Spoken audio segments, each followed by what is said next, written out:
Hello every one. അപ്പം ഞങ്ങൾ ഇന്നൊരു ചെറിയ യാത്ര പോകാൻ വേണ്ടിയിട്ട് ഇരിക്കുകയാണ്. അപ്പം ഇതൊരു ചെറിയ പാട്ടായിട്ടാണ് വീഡിയോ ഉണ്ടാവുക. അപ്പം നമ്മൾ രാവിലെ തന്നെ ട്രെയിൻ കയറാൻ വേണ്ടിയിട്ടായിരുന്നു പോകുന്നത്. നമ്മുടെ യാത്ര കണ്ണൂരിൽ നിന്നും കൊച്ചിയിലേക്കാണ്. അപ്പം കണ്ണൂരിൽ നിന്ന് പുറപ്പെടുന്ന ജനശതാബ്ദിയിലായിരുന്നു ഞങ്ങളുടെ കയറിയിട്ടുണ്ടായിരുന്നത്.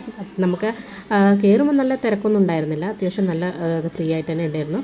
കുട്ടികളെ കൂട്ടി പോകുന്നതുകൊണ്ട് ഞാൻ എന്തായാലും സ്നാക്സ് കരുതിയിട്ടുണ്ടായിരുന്നു. കാരണം എന്തായാലും പുലർച്ചെ നമ്മൾ എഴുന്നേറ്റ് വരുന്നതുകൊണ്ട് കുട്ടിക്ക് എന്തായാലും വിശക്കും. അതുകൊണ്ട് ഞാൻ കരുതിയതും തെറ്റിയിട്ടുണ്ടായിരുന്നില്ല. ആ സമയത്ത് കുട്ടിയൊക്കെ വിശക്കുന്ന സമയത്ത് അത് എടുത്ത് കൊടുത്തിട്ടുണ്ടായിരുന്നു. നമ്മൾ ഈ പുലർച്ചെ പോകുന്ന സമയത്ത് നല്ല വ്യൂസും കാര്യങ്ങളൊക്കെ നമുക്ക് കാണാൻ പറ്റും. അതുപോലെ തന്നെ ഇങ്ങനെയുള്ള സ്നാക്സും കാര്യങ്ങളൊക്കെ ഇടയ്ക്കിടയ്ക്ക് വരുന്നുണ്ടായിരുന്നു. അപ്പം കൊച്ചിയുടെ ആയ സമയത്ത് നമ്മുടെ കൊച്ചി എയർപോർട്ടിൻ്റെ അടുത്ത് നിന്ന് നമ്മൾ ഹെലികോപ്റ്റർ കണ്ടു. അത് കണ്ട് നമ്മൾ ഇങ്ങോട്ട് നിൽക്കുമ്പോൾ സെക്കൻഡ് കൊണ്ട് ഇതാ ഫ്ലൈറ്റ് ലാൻഡ് ചെയ്യുന്നത് കണ്ടു. നമ്മൾ ഫ്ലൈറ്റിൽ എത്ര യാത്ര ചെയ്താലും ആ ഫ്ലൈറ്റ് കാണുമ്പോൾ ഉണ്ടാകുന്ന ഒരു ആശ്ചര്യം നമുക്ക് വേറെ തന്നെയാണ് കേട്ടോ. അപ്പം നമ്മൾ ഇറങ്ങിയ സമയത്ത് പിന്നെ ഒരു ജ്യൂസും കൂടി കുടിച്ചിട്ടുണ്ടായിരുന്നു. അപ്പോൾ അടുത്ത വീഡിയോ ഇതിനെ ബാക്കിൽ തന്നെ വരുന്നതായിരിക്കും. അപ്പോൾ എല്ലാവരും ഫോളോ ചെയ്യുക.